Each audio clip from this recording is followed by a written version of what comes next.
Salut et bienvenue dans mes vidéos pour ce cours de pharmacocinétique qui concerne le processus de résorption des médicaments. D'entrée de jeu, il faut noter déjà que le devenir du médicament dans l'organisme va passer par 4 phases. La première est la phase pharmaceutique qui désigne la désintégration, la dissolution et la libération du principe actif du médicament préadministré. La deuxième est la phase pharmacocinétique qui désigne la résorption, qui est dans le sujet dans cette vidéo, la distribution et l'élimination du médicament. La troisième phase est la pharmacodynamique qui désigne l'interaction entre le médicament, le principe actif, et son récepteur. La dernière phase est la pharmacothérapeutique qui porte sur l'action du médicament sur l'organisme du malade. Alors sans plus tarder, passons à travers l'introduction de ce cours à quelques définitions qu'il convient de connaître. Premièrement, le processus de résorption ou encore d'absorption. Il s'agit de l'ensemble des mécanismes qui concourent au transfert du médicament du site d'administration vers la circulation générale.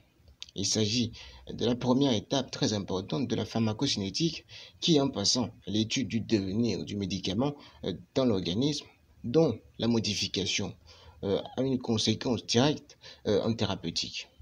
Il est donc opportun de savoir définir ce qu'est la biodisponibilité, qui est tout simplement la fraction de la dose de médicament administré qui atteint réellement la circulation générale et la vitesse à laquelle elle atteint.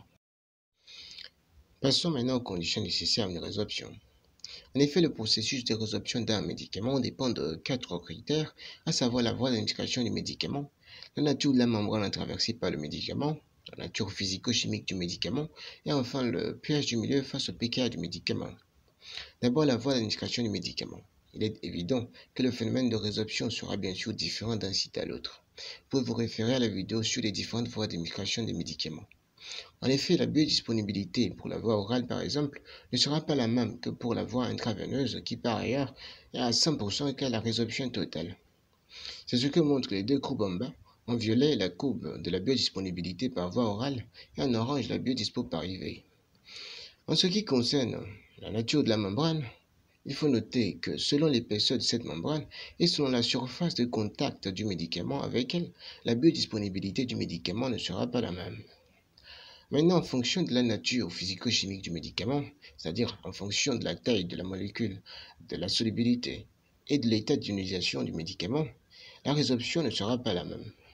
Par exemple, la biodisponibilité d'un médicament liposoluble ne sera pas la même que pour un médicament hydrosoluble, non plus pour un médicament à la fois hydro et liposoluble comme l'alcool. Selon la taille, un médicament de petite taille aura plus de facilité à être absorbé qu'un médicament de grande taille, évident. En ce qui concerne l'état d'ionisation, il faut savoir qu'une molécule non ionisée est liposoluble, donc valide pour une diffusion passive, ce qui n'est pas le cas pour une molécule ionisée qui est hydrosoluble, donc à une diffusion passive nulle. Quatrième condition, le pH du milieu face au pKa du médicament. Celle-ci concerne uniquement les électrolytes faibles. En effet, un électrolyte faible, c'est-à-dire un acide ou une base faible, en solution aura deux formes, la forme ionisée et la forme non ionisée. Et la proportion entre ces deux formes dans la solution est étroitement liée au pH du milieu et au pKa du médicament. Si on prend l'exemple de l'aspirine qu'on va noter à H, dont le pKa vaut 3,4, en milieu stomacal, le pH vaut 1,4. Donc, selon la formule de Anderson-Hasselbalch, le logarithme du rapport AHA est égal au pKa moins le pH, ce qui fait 2. Donc, le rapport AHA en elle-même vaut 10 puissance 2, donc 100. Ce qui veut dire que dans le milieu stomacal, il y a 100 fois plus de AH que de A, c'est-à-dire 100 fois plus de formes non ionisées, liposolubles, donc diffusibles. Puis arrivé dans le sang, le pH est de 7,4. En faisant les mêmes opérations que précédemment, le rapport AHA est de 0,0001. Autrement dit, il y a 10 000 fois plus de formes ionisées que de formes non ionisées dans le sang. C'est ce qui explique par ailleurs la tendance des acides faibles à se concentrer dans la circulation sanguine. Passons maintenant au mécanisme de transfert à travers les membranes biologiques. En premier lieu, la diffusion passive dont on parlait tant. Il s'agit du mécanisme de transfert de médicaments le plus répandu. C'est le cas de 90% de médicaments. Elle est caractérisée par un processus non saturable, non soumis à une compétition, sans consommation d'énergie, non spécifique et qui suit le gradient de concentration. On a également le transport actif qui nécessite un transporteur de nature protéique et qui est caractérisé par sa saturabilité, son affinité, une compétition, sa spécificité et par un processus à compte gradient de concentration, donc nécessite de l'énergie sous forme d'ATP. Maintenant, le transport ou la diffusion facilitée, qui nécessite également un transporteur, est caractérisé par sa saturabilité, son affinité, sans consommation d'énergie, sa compétition et par son sens, qui est selon le gradient de concentration.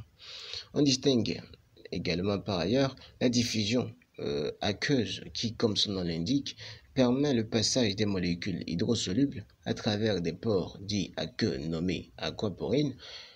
Son sens est celui du gradient de concentration et selon la mouvance de l'eau. Et pour finir, on a la pinocytose qui est une absorption d'un fluide par un processus d'invagination de la membrane plasmique. Passons maintenant aux facteurs de modification de la résorption. Premièrement, les facteurs liés aux médicaments, notamment la solubilité. On avait déjà expliqué ce point. Retenons quand même que l'idéal pour une bonne résorption est une substance à la fois hydro- et liposoluble, comme l'alcool. Une mauvaise formulation du médicament peut entraîner un échec de la désintégration ou de la dissolution du médicament. J'en veux notamment les femmes en enrobage entérique. Un médicament consommé per os peut être capable d'agir sur la motricité ou la vidange digestive. C'est l'exemple de la méthoclopramide qui augmente la motricité digestive, par conséquent diminue sa résorption et sa biodisponibilité. Pour info, l'eau froide aussi augmente la vidange digestive. Il est donc fortement déconseillé de consommer un médicament à voie orale avec de l'eau froide au risque d'un échec thérapeutique. D'autres médicaments comme les anticholinergiques, les morphiniques, les amphétamines, un repas riche en lipides, une boisson acide, etc., ont l'effet contraire, c'est-à-dire qu'ils réduisent la vidange digestive au profit de la résorption. Passons maintenant aux facteurs physiopathologiques de modification de la résorption. On peut citer notamment la biotransformation ou le métabolisme du premier passage hépatique, qui parfois très élevé, influence donc la biodisponibilité du médicament. On peut citer également la bile, les sels biliaires, qui augmentent la résorption des substances liposolubles. On peut citer également le pH des milieux. Il y a aussi les facteurs environnementaux aptes de modifier la résorption. Ce sont l'exercice physique, la sédentarité, le stress, le régime alimentaire.